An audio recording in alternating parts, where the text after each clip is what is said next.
বর্তমান প্রধানমন্ত্রী, উনি একজন খেলোয়াড়, উনিও মাঠে ক্রিকেট খেলতেন, ফুটবল খেলতেন এবং ওনার মেয়ে জাইমা একজন ভালো ফুটবল খেলোয়াড়, গোলকিপার। এই পরিবারটি ক্রীড়াঙ্গনের সাথে সরাসরিভাবে জড়িত।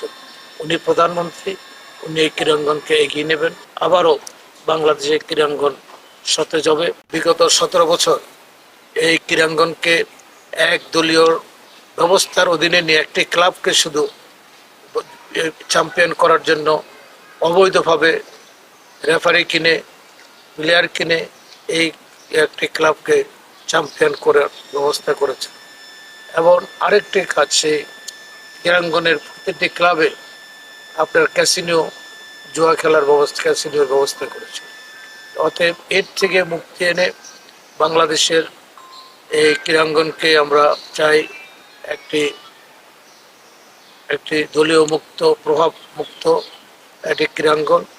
শহীদ প্রেসিডেন্ট জিয়া রহমানের স্বপ্ন এবং বেগম খালেদা জিয়া যেভাবে এই ক্রীড়াঙ্গনকে দেশের এগিয়ে নিয়ে গেছেন,